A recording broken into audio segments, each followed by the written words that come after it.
നമുക്ക് ലഭ്യമായിരിക്കുന്നത്. ഭാഷയെയും സാഹിത്യത്തെയും കുറിച്ച് നിങ്ങൾക്കുള്ള ചില സംശയങ്ങളും ചില സന്ദേഹങ്ങളും മാഷുമായിട്ട് പങ്കുവെക്കുകയും അതിന് അദ്ദേഹത്തിൻ്റെതായ നിലപാടുകളും അഭിപ്രായങ്ങളും അദ്ദേഹം നിങ്ങളോട് പറയുകയും ചെയ്യും. നീണ്ട പ്രസംഗം കഴിഞ്ഞ് വന്നതാണ്. അപ്പോൾ ചോദ്യങ്ങൾ ചുരുക്കിയിട്ട് ലളിതമായ രീതിയിൽ മനസ്സിലാവുന്ന വിധത്തിൽ ചോദിക്കുക. അപ്പോൾ എന്തിനായാലും നമ്മളെപ്പോൾ ഭാഷയും ഈ സ്ഥാപനവും ഒരു വലിയ പ്രസംഗം വേദി കഴിഞ്ഞ് വീണ്ടും നമ്മളോട് സംവദിക്കാനിരിക്കുന്ന മാഷോട് കടപ്പെട്ടിരിക്കും. അതുകൊണ്ട് എല്ലാവരും ഈ സംവാദത്തിലേക്ക് മനസ്സും കണ്ണും കാതും തുറന്ന് സംവാദത്തിലേക്ക് വരിക എന്ന് മാത്രം പറയുന്നു. മാഷയും ഏവരെയും ഈ സംവാദ പരിപാടിയിലേക്ക് സ്വാഗതം ചെയ്യുന്നു. ആദ്യമായി ഫൈനൽ മലയാളത്തിലെ മുഫീദ. മലയാളം അവസാന വർഷ വിദ്യാർത്ഥിയാണ്. സാറ് വർഷങ്ങൾക്ക് മുമ്പ് ഒരു ക്യാമ്പസ് ജീവിതം നയിച്ച ഒരാളാണ്. അപ്പോൾ അന്നത്തെ കാലത്തെ കലാലയ ദിനങ്ങളും സൗഹൃദവും പ്രണയവും ഇന്നത്തെ കലാലയ ദിനങ്ങളും സൗഹൃദവും പ്രണയവും ഇങ്ങനെ വ്യത്യാസപ്പെട്ടിരിക്കുന്നു എന്ന് പറയുന്നു. കലാലയങ്ങൾക്കുണ്ടായിരുന്ന ഒരു ഭാഗ്യം ഇതുപോലെ ഒരു സെമസ്റ്റർ സമ്പ്രദായം നിരന്തരമായ പരീക്ഷയോ ഇല്ലായിരുന്നു എന്നാണ്. അപ്പോൾ വലിയ സ്വാതന്ത്ര്യം അനുഭവിച്ചിരുന്നത് നിങ്ങളെ അപേക്ഷിക്കുന്നുണ്ട്. ഈ 2 വർഷം അല്ലെങ്കിൽ 3 വർഷമുള്ള കോഴ്സിൻ്റെ അവസാനത്തെ ഒരു മാസമൊക്കെ ഈ പരീക്ഷാ ഭയവും അതുവരെയും പരീക്ഷാ ഭയമൊന്നും ഇല്ലാതെ സന്തോഷത്തോടെ ജീവിച്ചിരുന്നു എന്നാണ് ഒരു കാര്യം. രണ്ടാമതായി ഇന്നത്തേതുപോലെ ഒരു രാഷ്ട്രീയ അന്തരീക്ഷമല്ല അന്ന് ക്യാമ്പസിൽ ഉണ്ടായിരുന്നു. പല തരക്കാരുണ്ടായിരുന്നു. ഇന്നിപ്പോൾ ക്യാമ്പസിൽ ഏത് രാഷ്ട്രീയ പാർട്ടിയുടെ വിദ്യാർത്ഥി വിഭാഗത്തിനാണോ ശക്തി അവർ മാത്രമാണ് ക്യാമ്പസിലുണ്ടായത്. പിന്നെ ഈ അതുപോലെ വളരെ ക്രിയേറ്റീവായിട്ടുള്ള പരിപാടികളൊക്കെ വളരെ കുറവായി. ഒരു ഉദാഹരണം പറഞ്ഞാൽ ഞാൻ പഠിക്കുന്ന കാലത്ത് കോഴിക്കോട് ലോ കോളേജ് അപ്പോൾ ഈ Miss Kerala, Miss India, Miss World മത്സരമൊക്കെ നടന്നുകൊണ്ടിരിക്കുക, സൗത്ത് ഇന്ത്യൻ മത്സരം. അപ്പോൾ ഈ ലോ കോളേജ് എന്ത് ചോദിച്ചാൽ വിരൂപറാണി മത്സരം, ഏറ്റവും വിരൂപയായിട്ടുള്ള. ഇതിലുള്ള ഒരു തമാശ എന്താണെന്ന് ആലോചിച്ചിട്ടുണ്ടെങ്കിൽ ഏറ്റവും സൗന്ദര്യറാണി മത്സരത്തിൽ സമ്മാനം കിട്ടാത്തവരൊക്കെ വിരൂപരാണ്. വിരൂപറാണി മത്സരത്തിൽ സമ്മാനം കിട്ടാത്തവരൊക്കെ സുന്ദരികളാണ്. അപ്പോൾ ഇത്തരം വളരെ സർഗാത്മകമായിട്ടുള്ള പ്രവർത്തനങ്ങളുടെ സ്വാഭാവികമായി നടന്നു. ഇപ്പോഴങ്ങനെയൊന്നും നടക്കുന്നില്ല എന്നാണ് ഒരു നിരീക്ഷകൻ എന്ന നിലയിൽ എനിക്ക് തോന്നിയിട്ടുള്ളത്. എല്ലാ ക്യാമ്പസുകളിലൊക്കെ പ്രശ്നമൊക്കെയായിട്ട് പോകും. അതുകൊണ്ട് എൻ്റെ തെറ്റിദ്ധാരണയല്ല എന്ന് എനിക്കറിയാം. പിന്നെ പ്രണയത്തെയൊക്കെ സംബന്ധിച്ചാണെങ്കിൽ അന്നുള്ള ഒരു നിയന്ത്രണം ഇന്നില്ല എന്ന സവിശേഷതയാണ്. നിങ്ങൾക്ക് വേണമെങ്കിൽ അച്ഛനോടും അമ്മയ്ക്കോടൊക്കെ പറയാം, എനിക്കിങ്ങനെ ഒരു കൂട്ടുകാരനുണ്ട്, കൂട്ടുകാരിയുണ്ട് എന്നൊക്കെ പറയാവുന്ന അന്തരീക്ഷമാണ് ഇന്ന്. അന്ന് അങ്ങനെയൊന്നും ആയിരുന്നില്ല. അന്ന് മൊബൈൽ ഫോൺ ഇല്ലാത്തത് കൊണ്ട് നമ്മുടെ ഈ ആഗ്രഹങ്ങളൊക്കെ പറയുക എന്ന് പറഞ്ഞാൽ വലിയ പ്രയാസമായിരുന്നു. മുഖത്ത് നോക്കിയിട്ടൊന്നും പ്രണയം പറയാൻ പറ്റില്ല. അതുകൊണ്ട് ആ വിധത്തിലുള്ള തടസ്സങ്ങളൊക്കെ അന്നുണ്ടായിരുന്നു. ഇന്ന് ഈ തടസ്സമൊന്നുമില്ല. നുണ പറയാൻ വേണ്ടി നമുക്കൊരു വലിയ മീഡിയം, ഒരു വലിയ എന്താ പറയുക കണ്ടിരിക്കുകയാണ് ഈ മൊബൈൽ എന്ന് പറഞ്ഞാൽ. അപ്പോൾ അതിൽ വഞ്ചിക്കപ്പെടാനൊക്കെ വളരെ എളുപ്പമാണ്. മുറിച്ച് നോക്കുന്നില്ലല്ലോ നമ്മൾ, എന്ന് പറയുന്നു. അപ്പൊ അങ്ങനെയുള്ള സൗകര്യങ്ങളും ദോഷങ്ങളും ഒക്കെ ഉണ്ടെങ്കിലും പിന്നെ എല്ലാ കാലത്തും മിടുക്കരായിട്ടുള്ള കുട്ടികളുണ്ട്, അന്നുണ്ട് ഇന്നുണ്ട്. അതുപോലെ എല്ലാ കാലത്തും നല്ല അധ്യാപകരുണ്ട്, അന്നും ഇന്നും ഉണ്ട്. അതിനൊന്നും കാര്യമായ മാറ്റമൊന്നുമില്ല. പക്ഷെ അധ്യാപകനെ സംബന്ധിച്ച് അയാൾക്ക് സ്വതന്ത്രമായി പ്രവർത്തിക്കാനുള്ള സാഹചര്യം ഈ പരീക്ഷാ കേന്ദ്രീകൃതമായ വ്യവസ്ഥയിലില്ല. അത്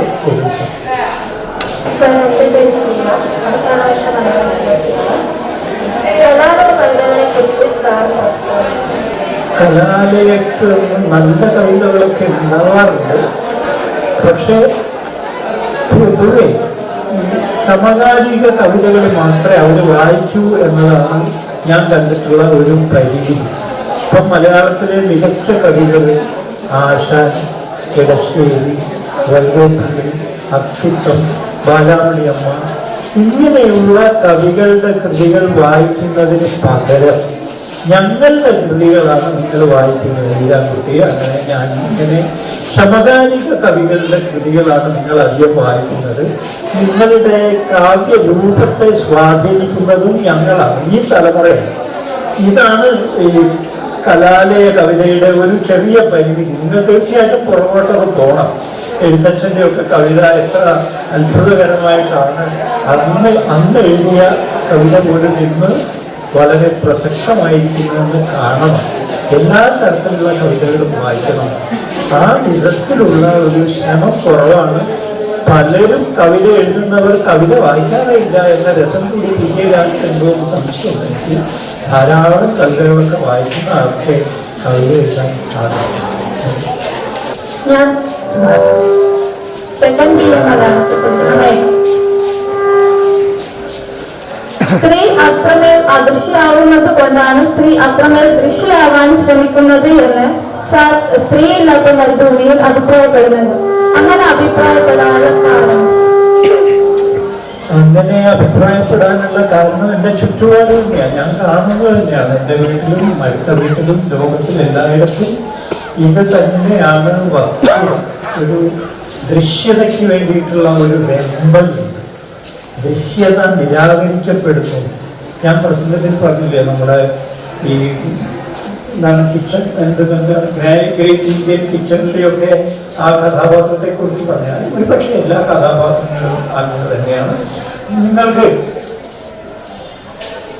പുതിയ കാലത്ത് ഒരുപാട് സ്വാതന്ത്ര്യമൊക്കെ കിട്ടുന്നു എന്ന് വിചാരിച്ചാൽ പോലും ഒരു 6 മണിക്ക് ശേഷമോ 7 മണിക്ക് ശേഷമോ നിങ്ങളുടെ ശരീരം മാത്രമായി മാറും. പുരുഷനാണെങ്കിൽ രാപ്പകലുകളില്ലാതെ അയാൾ എന്തെല്ലാമാണോ അതൊക്കെ അയക്കാനുള്ള സ്വാതന്ത്ര്യം. നിങ്ങൾ എന്തെല്ലാമോ ആണ്, പക്ഷെ അതൊന്നും ആയിരിക്കാനുള്ള സാധ്യതയില്ല.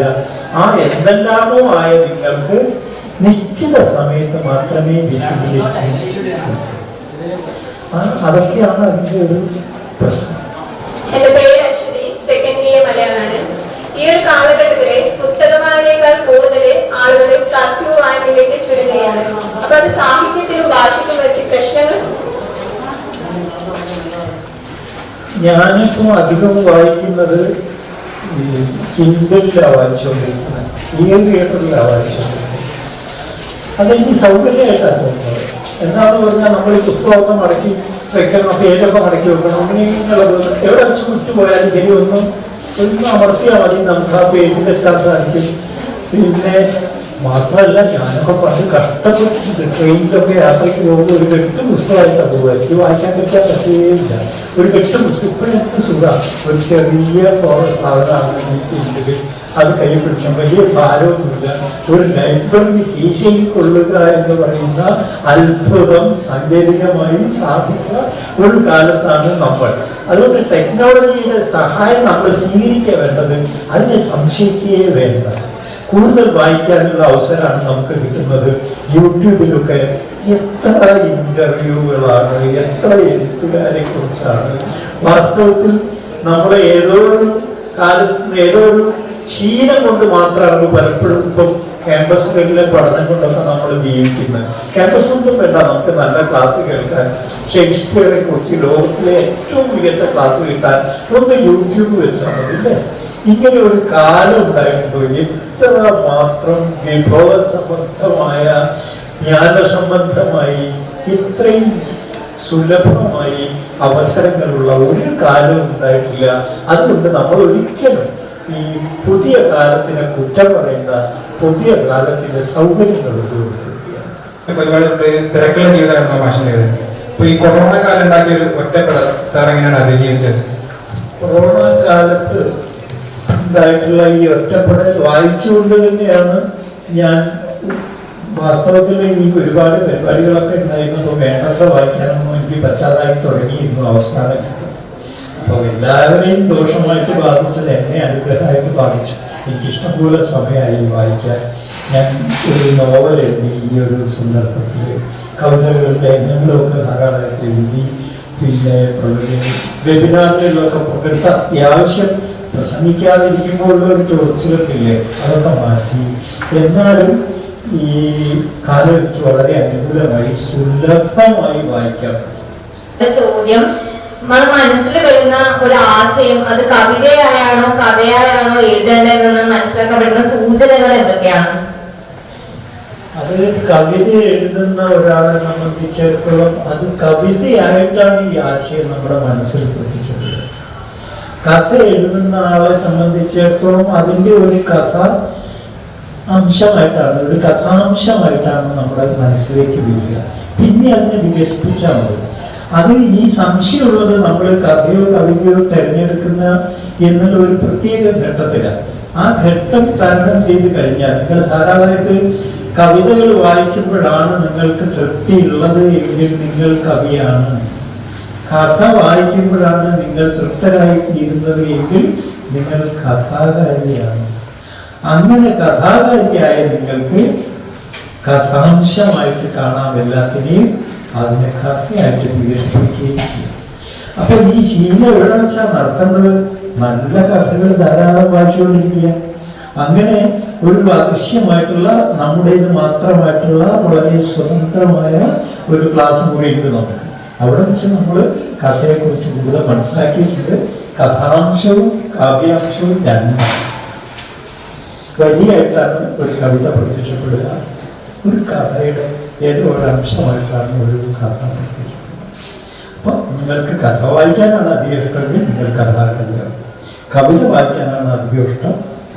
എന്തുകൊണ്ടാണ്? നമ്മുടെ ആദ്യത്തെ ആവിഷ്കാരം നമ്മൾ എഴുതുന്നതല്ല, നമ്മൾ വായിക്കുന്നതാണ്.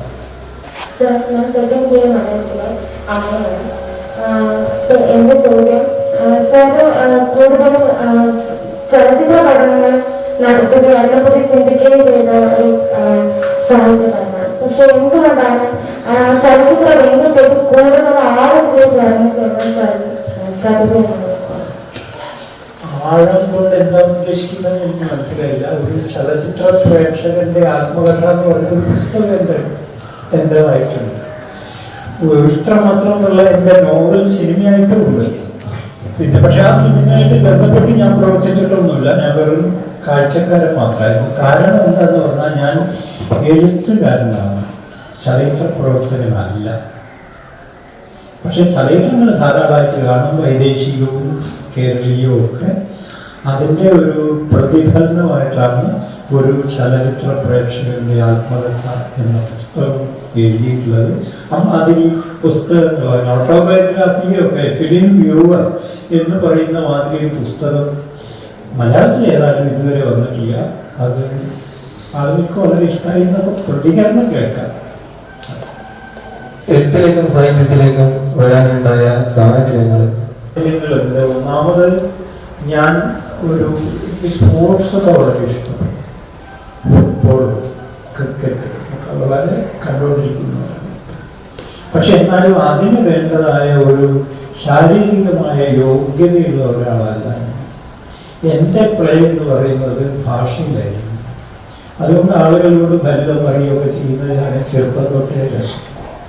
അങ്ങനെ ഈ പ്ലേഫുൾനെസ് നിലനിർത്താൻ എനിക്ക് എഴുത്തിലേക്ക് തിരിയേണ്ടി വന്നു എന്നതാണ് ഒന്ന്. രണ്ടാമത്തേത്, ഞാൻ വായിച്ച കൃതികളൊക്കെ എന്നെ പ്രചോദിപ്പിച്ചു കൊണ്ടിരുന്നു.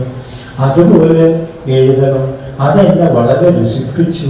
ആ രസിച്ച എന്നെ പോലെയുള്ള ആളുകളെ വേറെ സൃഷ്ടിക്കാൻ വേണ്ടി ഞാൻ എഴുതിക്കൊണ്ടിരിക്കണം എന്ന് ഞാൻ മനസ്സിലാക്കി. അതാണ് രണ്ടാമത്തത്. മൂന്നാമത്തേത്, വളരെ ചാലഞ്ചിങ് ആയിട്ടുള്ള ഒരു പ്രവൃത്തിയാണ് എഴുത്ത്. നന്നാവില്ല, നന്നായാൽ ആളുകൾ പ്രശംസിക്കില്ല. അതൊക്കെ വാസ്തവത്തിൽ നല്ലതാണ് ഒരാൾക്ക് മുന്നോട്ട് പോയിക്കൊണ്ടിരിക്കാൻ. ഇപ്പോൾ കഴിഞ്ഞ കൊല്ലം എഴുതിയതിനേക്കാൾ എനിക്ക് 69 വയസ്സായി. 69 വയസ്സിനേക്കാളും എത്രയോ സജീവമാണ് ഞാൻ ഈ പ്രായത്തിൽ. അടുത്തോളം കുറച്ചും കൂടി സജീവമാവുമെന്നാണ് എൻ്റെ പ്രതീക്ഷ. കൂടുതൽ വായിക്കുന്നു, കൂടുതൽ എഴുതുന്നു, ഇതൊക്കെ ചെയ്യുന്നു. എനിക്ക് ഒരിക്കലും ഇതിനോടുള്ള ഒരു ഇഷ്ടം കുറയുന്നേയില്ല. അപ്പോൾ ബാല്യം തൊട്ട് വളർന്നു വന്ന ഒരു വലിയ ഇഷ്ടം എന്നെ എഴുതാൻ നിരന്തരമായി പ്രേരിപ്പിച്ചുകൊണ്ടിരിക്കുന്നു എന്നതാണ്. സർ, ഞാൻ സ്നേഹ, ഫൈനൽ BA മലയാളം. ഉത്തരാധുനിക കാലഘട്ടത്തിലെ കവികൾ ആരൊക്കെയാണ് സാർ പ്രതീക്ഷിക്കുന്നത്? ഉത്തരാധുനിക കാലത്തെ കവികൾ ഉത്തരാധുനിക കാലഘട്ടത്തിലെ കവികളിൽ ആരെയാണ് സാർ പ്രതീക്ഷിക്കുന്നത്? ഞാനൊരു കൂട്ടത്തിലുള്ളൊരു കവിയായതുകൊണ്ട് തന്നെ എൻ്റെ കൂട്ടത്തിലുള്ള കവികളിൽ ഇന്നാളാണ് നല്ലത്, ഇന്നാളാണ് മോശം എന്നൊക്കെ പറയുന്നത് മര്യാദയില്ലാത്ത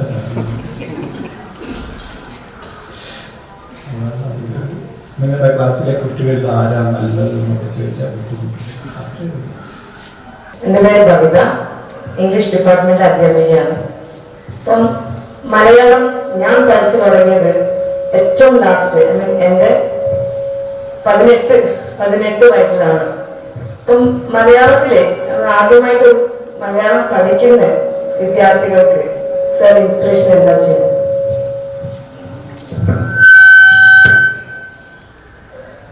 നമ്മളെ ഇൻസ്പയർ ചെയ്യുന്ന കഥകളോ ഏതോ ആണ് ഭാഷയിലുള്ളത് എങ്കിൽ അത് കൂടുതലായി വായിക്കുക. ഏത് ഇനം കൃതികളാണ് നിങ്ങളെ ഇൻസ്പയർ ചെയ്യുന്നത്? അത് വാസ്തവത്തിൽ എല്ലാവരോടും പറയാനുള്ളതാണ്. അവനവനെ പ്രചോദിപ്പിക്കുന്ന കൃതികൾ മാത്രമേ വായിക്കൂ. അപ്പോൾ അതിലൊരു കുറ്റബോധവും വേണ്ട, അതെന്തായാലും ശരി. അതുകൊണ്ട് നിങ്ങൾക്ക് കഥ വായിക്കാനാണ്, അല്ല ഡിറ്റക്റ്റീവ് നോവൽ വായിക്കാനാണ് ഇഷ്ടം, വായിക്കും. അങ്ങനെ വായിച്ച് ഒരു ഘട്ടം കഴിയുമ്പോൾ നിങ്ങൾക്കത് മതിയാകാതെ വരും. അപ്പോൾ നിങ്ങൾ മെച്ചപ്പെട്ടതിലേക്ക് വന്നു. അതുകൊണ്ട് ഒരു തുടക്കക്കാരിയെ സംബന്ധിച്ച് ഏറ്റവും ലളിതവും എന്നാൽ നിങ്ങളുടെ താല്പര്യത്തെ വളരെ വളർത്തുന്നതുമായിട്ടുള്ള രചനകളായിരിക്കും വായിക്കാൻ നല്ലത്. ബാലസാഹിത്യമൊന്നും കുട്ടികൾക്ക് വലിയ രസിക്കില്ല. എന്താ കാര്യം? അത് അവരെ കുട്ടികളായിട്ട് കണ്ടുകൊണ്ടുള്ള ഒരു എഴുത്താണ്. മറിച്ച് കുട്ടികൾക്കും ഇഷ്ടമാണ് ഡിറ്റക്റ്റീവ് നോവലൊക്കെ വായിക്കാൻ. അവരത് ഒളിച്ചാ വായിക്കുക, ആരും സംഭവിക്കാത്തതുകൊണ്ട്. അങ്ങനെ ഒളിച്ചു വായിക്കേണ്ട കാര്യമൊന്നുമില്ല. ഡിറ്റക്റ്റീവ് നോവലുകളൊക്കെ നല്ല ബാലസാഹിത്യമാണ്. അതുകൊണ്ട് നിങ്ങളെ പ്രചോദിപ്പിക്കുന്ന കൃതികളായാലും ഏതാണ് നിങ്ങൾക്ക് രസം തോന്നുന്നത്. ഞാനിപ്പോൾ ഡിറ്റക്റ്റീവ് ചന്ദ്രമോഹൻ എന്ന് പറഞ്ഞ കൃതി 8ാം ക്ലാസ്സിൽ ഞാനിങ്ങനെ എൻ്റെ പാഠപുസ്തകത്തിൻ്റെ ചട്ടയിട്ടിട്ട് കൊണ്ടുവന്നിട്ട് ക്ലാസ്സിൽ ഇരുന്നിട്ട് വായിച്ചുകൊണ്ടിരിക്കുകയായിരുന്നു ചെയ്യുക. ആദ്യം എന്നെ ഇഷ്ടപ്പെട്ടിട്ടുള്ള ഒരു കൃതിയാണ് ഡിറ്റക്റ്റീവ് ചന്ദ്രമോഹൻ എന്ന് പറയുന്നത്. അപ്പോൾ അതൊക്കെ കഴിഞ്ഞ് കുറച്ച് കാലം കഴിയുമ്പോൾ ഈ ഡിറ്റക്റ്റീവ് നോവലൊന്നും ഒരു താല്പര്യമില്ലാതെ പിന്നെ അത് നമ്മൾ കളഞ്ഞു. അതേ പടിയിൽ നിൽക്കുന്ന ആളുകളൊക്കെ ഉണ്ട്. പക്ഷെ അങ്ങനെയല്ല. സാധാരണഗതിയിൽ മനുഷ്യൻ ഇങ്ങനെ മുന്നോട്ടാണ് പോയിക്കൊണ്ടിരിക്കുക. അങ്ങനെ മുന്നോട്ട് പോകുമ്പോൾ അയാൾ തന്നെ കണ്ടെത്തും. അയാളെ രസിപ്പിക്കാത്ത ഒന്നും ചെയ്യാതെ സത്യസന്ധനായിരിക്കുക. അവനോട് വേറൊരാൾ വായിച്ചു, വേറൊരാൾ പറഞ്ഞു ഇമാതിരി കൃതികളാണല്ലോ, വേണ്ട. നിങ്ങൾ വായിച്ച് നോക്കി നിങ്ങളെ അത് ഇൻസ്പയർ ചെയ്യുന്നുണ്ടെങ്കിൽ മാത്രം നിങ്ങൾ സ്വീകരിക്കുക എന്നാണ് എഴുത്തിൻ്റെ വായനയുടെ ലോകത്തിൽ എനിക്ക് പറയാനുള്ളത്. ക്ലാസ് മുറിയിൽ പഠനം സർക്കാരിനെ നശിപ്പിക്കപ്പെടുന്നതിനോട് പ്രതികരണമാണ്. ക്ലാസ് മുറിയിലെ പഠനം കുട്ടികളെ സർക്കാരിനെ നശിപ്പിക്കും എന്ന് പറയുന്ന ആ പ്രസ്ഥാനങ്ങൾ സാധ്യത പരിഹരിക്കുന്നു. എല്ലാ ക്ലാസ് റൂമും അതുകൊണ്ട് ഒരുപോലെയല്ല. അപ്പോൾ അതുകൊണ്ട് നമുക്കത് ജനറലൈസ് ചെയ്യാനൊന്നും പറ്റില്ല. നമ്മളെ വളരെ പ്രചോദിപ്പിച്ച ഒരു അധ്യാപകൻ ഉണ്ടാകാം. പിന്നെ എന്നെയൊക്കെ ക്ലാസ്സിലേക്ക് ഇങ്ങനെ പ്രചോദിപ്പിച്ച ഒരു എൻ സുഗതൻ എന്ന് പറഞ്ഞൊരു മാഷനെ പഠിപ്പിക്കുന്നുണ്ടായിരുന്നു. അപ്പം പ്രീ ഡിഗ്രി ക്ലാസ്സിൽ പഠിക്കേണ്ടതല്ലാത്ത ഒരു കാവ്യ പുസ്തകവുമായിട്ട് മാഷ് ക്ലാസ്സിലേക്ക് വരിക, ഒരു എക്സ്ട്രാ പീരീഡ്. നങ്ങേമ കുട്ടിയായിരുന്നു ആ കവിത. മാഷ് അത് ഗംഭീരമായ സ്വരത്തിൽ അത് പിന്നെ ക്ലാസ്സിൽ വായിച്ച് അവതരിപ്പിച്ചു. ആ ദിവസമാണ് ഞാൻ കവിതയിൽ എൻലൈറ്റഡ് ആണ്. പിന്നെയാണ് ഞാൻ കവിതകൾ പ്രീഡിഗ്രി കാലത്ത് പിന്നെയാണ് ഞാൻ കാവ്യലോകത്തേക്ക് വരുന്നത്. അതുകൊണ്ട് എന്നെ സംബന്ധിച്ച് ക്ലാസ് റൂം തടസ്സവുമായിട്ട് മാറിയില്ല. മാത്രമല്ല അധ്യാപനം, ഞാൻ മാഷായിരുന്നു വളരെ കാലം. അപ്പോൾ അധ്യാപനാണെങ്കിൽ എന്നെ വളരെ രസിപ്പിച്ച ഒരു മാധ്യമമാണ്.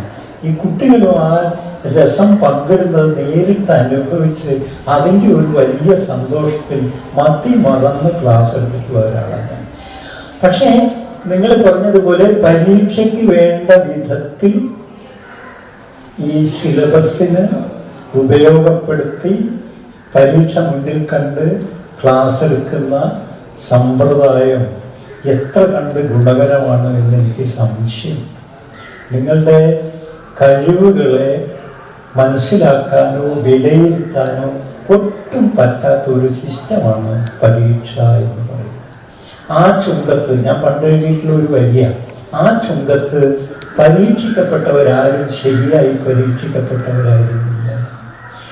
ആ ചുങ്കത്ത് നിന്ന് പരാജയപ്പെട്ട് മടങ്ങിയ ആരും യഥാർത്ഥത്തിൽ പരാജയപ്പെടേണ്ടവരും ആയിരുന്നില്ല. അങ്ങനെയൊക്കെ നിങ്ങൾ പറഞ്ഞതിന് പ്രശ്നങ്ങളുണ്ട്. എന്നാൽ പോലും വളരെ ഈ അധ്യാപനം എന്ന് പറയുന്ന തൊഴിലിലൊക്കെ പ്രതിഭാശാലികൾ മാത്രമേ വരാവൂ, അല്ലാത്തവരെ താല്പര്യമുള്ളവരെ വരാവൂ, സ്വയം വളരാൻ നിരന്തരമായി വളരാൻ താല്പര്യമുള്ളവരെ വരാവൂ, അല്ലാത്തവരെയൊക്കെ തടയാൻ വേണ്ട സിസ്റ്റം നമുക്കുണ്ടാകും. അങ്ങനെയാണ് ക്ലാസ്സൊന്നും തടസ്സമായി തീരുകയില്ല. ഇപ്പോൾ വലിയ തത്വചിന്തകന്മാരുടെയൊക്കെ ക്ലാസ്, വിറ്റ്ഗൻസ്റ്റൻ്റെ ക്ലാസ് കുട്ടികളിങ്ങനെ 7 മണിയായാലും 8 മണിയായാലും 12 മണിയായാലും ഒന്നും പോകില്ല. ഇങ്ങനെ ഇരിക്കും അയാളുടെ ക്ലാസ്സിൽ. എന്നിട്ട് അവരെഴുതിയ നോട്ട്, അയാൾ വേറെ ഒന്നും എഴുതിയിട്ടില്ല, അവരെഴുതിയെടുത്ത നോട്ട് ആരൊക്കെയോ വാങ്ങിക്കൊണ്ടുപോയിട്ടാണ് ഇന്ന് നമ്മൾ അറിയുന്ന വിറ്റ്ഗൻസി എന്ന് പറയുന്ന തത്വചിന്തകൻ ഉണ്ടായിട്ടുള്ളത്. അപാര ക്രിയേറ്റീവ് ഉണ്ടായിട്ടുള്ള അപാരനായ ഒരു ഭയങ്കരനായിട്ടുള്ള ഒരു ഫിലോസഫർ. അപ്പൊ ഇങ്ങനെ കുട്ടികളും അധ്യാപകരും ഒക്കെ പരസ്പരം പ്രചോദിപ്പിക്കുന്ന സന്ദർഭങ്ങളിലൊക്കെ ലോകത്ത് ഒരുപാട് സ്ഥലത്തുണ്ടായിട്ടുണ്ട്. അതല്ലാത്തതുമുണ്ട്. അതുകൊണ്ട് നമുക്ക് സാമാന്യവൽക്കരിക്കാനേ പറ്റില്ലായിരുന്നു. ഏറ്റവും ഹൃദയത്തോടെ കൽപ്പറ്റ മാഷിനെ ഈ കലാലയം നെഞ്ചോട് ചേർത്ത് വെക്കും. ഈ സംവാദ പരിപാടിക്ക് ഔപചാരികമായി നന്ദി പറയാൻ മലയാള വിഭാഗം അധ്യാപകൻ ശ്രീ ദിജിത്ത് മാഷ് സ്നേഹപൂർവ്വം ക്ഷണിക്കുന്നു. ഏറെ അഭിമാനം തോന്നിയ ഒരു നിമിഷമാണ്. അജീഷ് മാഷ് പറഞ്ഞതുപോലെ മലയാളത്തിന്റെ ഒരു ബഹുമുഖ പ്രതിഭ ആണ് നമ്മുടെ മുമ്പിലിരിക്കുന്നത്. മാഷയുടെ മുമ്പിൽ ഇരുന്നുകൊണ്ട് നിങ്ങൾക്ക് കൃത്യമായ ചോദ്യങ്ങൾ ചോദിക്കാനും അതിന്റെ ഉത്തരങ്ങൾ വളരെ രമ്യമായ രീതിയിൽ നിങ്ങളിൽ എത്തിക്കാനും അദ്ദേഹത്തിന് കഴിഞ്ഞിട്ടുണ്ട്. അതിൽ നമുക്ക് അധികം ചാരിതാർത്ഥ്യമുണ്ട്.